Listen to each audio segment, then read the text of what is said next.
Maka Allah Subhanahu wa Ta'ala mengutus Nabi Syeds alaihissalam untuk pergi ke seluruh penjuru alam semesta untuk membuat batasan alam jin, setan, dan alam manusia. Assalamualaikum warahmatullahi wabarakatuh. Sahabat yang dirahmati Allah, jin adalah makhluk gaib yang tidak kasat mata. Mereka bisa melihat manusia, tapi tidak sebaliknya. Namun ada yang mengatakan kalau dulu manusia ternyata bisa melihat jin. Seandainya bukan karena Nabi Syeds, manusia sampai sekarang bahkan masih bisa melihatnya. Benarkah dulunya manusia bisa melihat jin? Mengapa hal ini dikaitkan dengan Nabi Syeds? Tonton dan simak video ini hingga akhir agar tidak ada kesalahpahaman dalam memahami isi cerita. Nabi Syeds adalah salah satu nabi utusan Allah Subhanahu wa Ta'ala.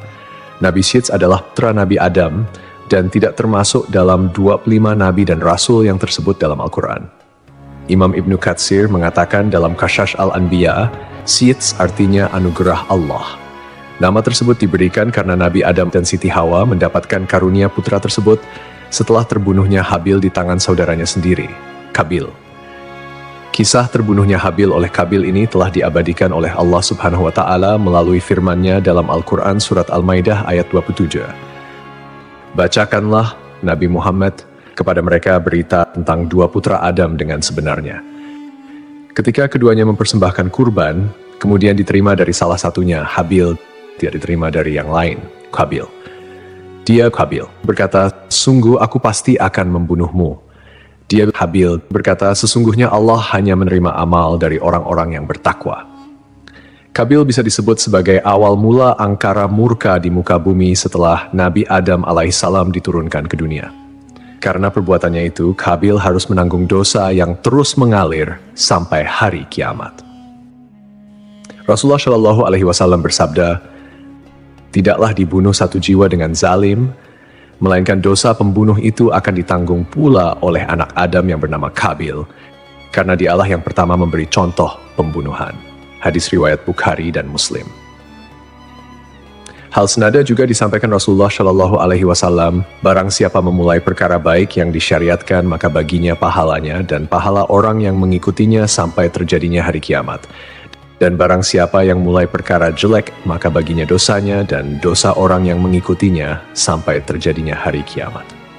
Hadis riwayat Muslim.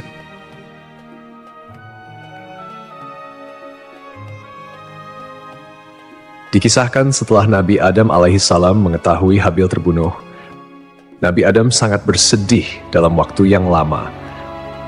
Maka Allah Subhanahu wa Ta'ala berfirman kepadanya, hai Adam, sampai kapan tangisan dan kesedihan ini? Sesungguhnya aku akan memberikan pengganti dari anak itu untukmu dengan anak yang terpercaya dan akan menjadi seorang nabi. Dari keturunannya akan ku menjadikan para nabi hingga hari kiamat. Tandanya adalah dia akan dilahirkan sendirian, tidak mempunyai saudara sekandung, dan apabila lahir anak itu, berilah ia nama Syeds. Seperti yang kita ketahui bahwa sebelumnya, setiap kali melahirkan, Hawa selalu melahirkan anak kembar. Namun, kelahiran Nabi Syeds tidak memiliki saudara kembar. Ketika Hawa mengandung Nabi Syeds, kandungannya tidak terasa berat, dan Hawa melahirkannya tanpa bersusah payah. Tajlang Rudi mengatakan dalam buku Akhlak Para Nabi bahwa Syeds lahir 5 tahun setelah Habil dibunuh oleh Qabil. Dalam kitab Qasas al-Anbiya, sebagaimana diceritakan oleh Salim Umar Alatas, disebutkan bahwa Nabi Adam sempat menderita sakit selama 11 hari sebelum wafat. Saat masih sakit, Nabi Adam berwasiat kepada Syeds untuk meneruskan wasilah kenabian. Syeds menerima beberapa wasiat dari ayahnya, termasuk perintah untuk memerangi Qabil yang durjana. Nabi Adam juga memberitahukan kepada Syeds tentang akan terjadinya topan dan kehancuran alam. Selain itu, diajarkan pula kepadanya tentang waktu-waktu ibadah dalam sehari semalam. Dikeluarkan juga seutas tali dari sutra yang memuat gambaran tentang para nabi dan orang-orang yang akan menguasai dunia. Tali tersebut diturunkan kepada Adam dari surga dan diberikannya kepada Syeds untuk dilipat dan disimpan di dalam tabut, sejenis peti yang harus terkunci. Adam lalu mencabut beberapa lembar rambut dari janggutnya dan meletakkannya ke dalam tabut sambil berkata, hai anakku, ambillah rambut-rambut ini dan bawalah bersamamu ketika menghadapi urusan yang penting. Rambut-rambut ini akan membantumu mengalahkan musuh selama masih ada bersamamu. Apabila engkau melihat rambut-rambut tersebut memutih, maka ketahuilah bahwa ajalmu telah dekat dan engkau akan meninggal pada tahun itu.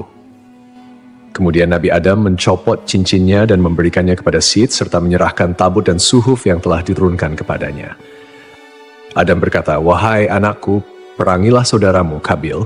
Sesungguhnya Allah akan menolongmu untuk mengalahkannya." Perlu kita ketahui, kejahatan Kabil bukan hanya membunuh saudaranya Habil, tetapi Kabil tidak mengikuti syariat yang dibawa Nabi Adam dan membebaskan anak keturunannya melakukan maksiat.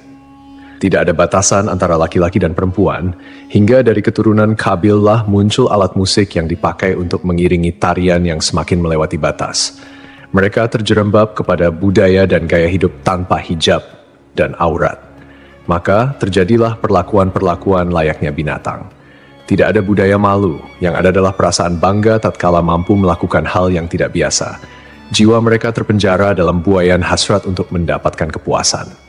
Para ulama mengatakan bahwa inilah saat awal mulanya zina. Demikianlah wasiat terakhir yang disampaikan oleh Adam kepada anaknya Syed. Diriwayatkan semenjak Adam diturunkan ke bumi, dia hidup berumur 1000 tahun. Wahab bin Munabih mengatakan, ketika Adam meninggal, Syed telah berusia 400 tahun. Dia telah diberi tabut, tali, pedang, dan kudanya yang bernama Maimun yang telah diturunkan kepadanya dari surga. Apabila kuda itu meringkik, semua binatang yang melata di bumi menyambutnya dengan tasbih. Syed telah diwasiati untuk memerangi saudaranya, Kabil. Dia pergi untuk memerangi Kabil, dan akhirnya perang itu pun berkecamuk. Itulah perang pertama yang terjadi antara anak-anak Adam di muka bumi. Dalam peperangan itu, Syed memperoleh kemenangan dan dia menawan Kabil. Kabil sebagai tawanan berkata, "Wahai Syed, jagalah persaudaraan di antara kita." Lalu Syed menjawab, "Lalu kenapa kau tidak menjaganya? Engkau telah membunuh saudaramu, Habil."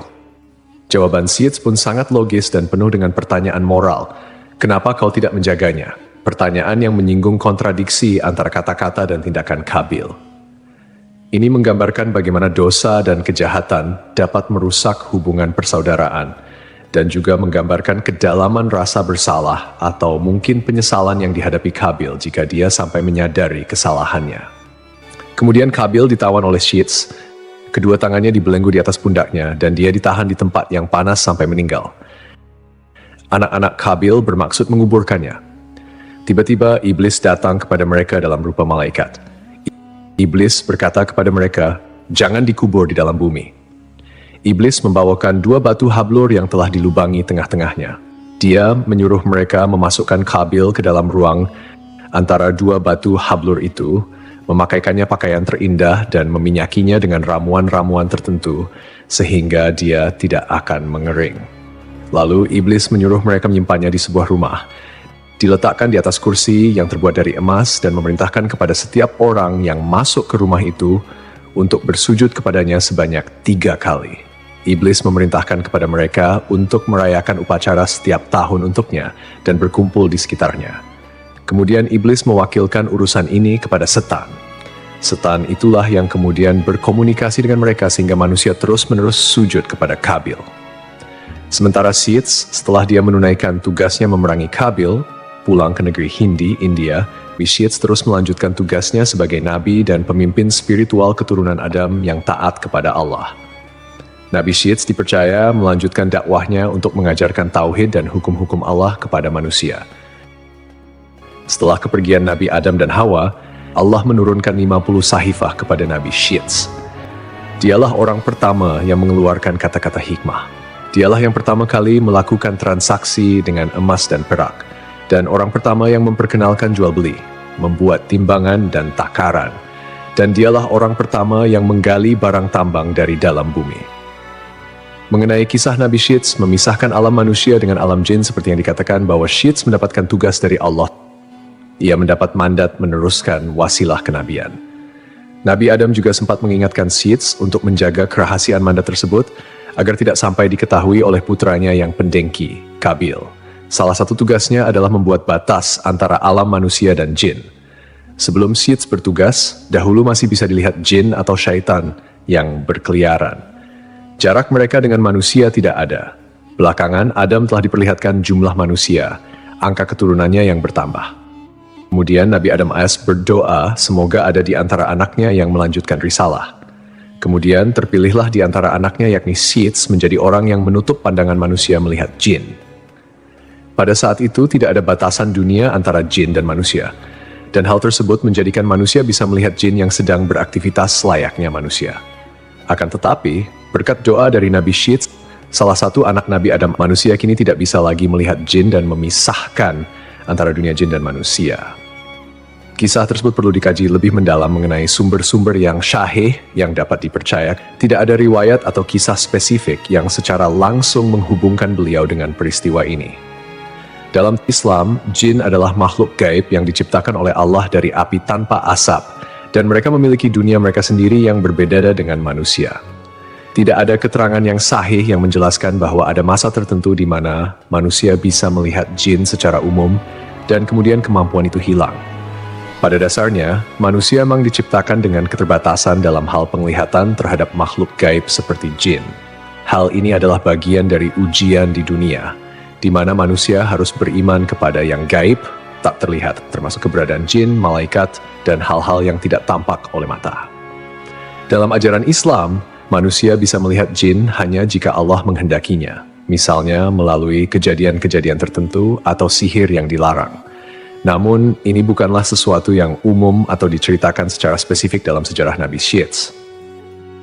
Wallahualam bishawab. Hanya Allah yang mengetahui kebenaran yang sesungguhnya.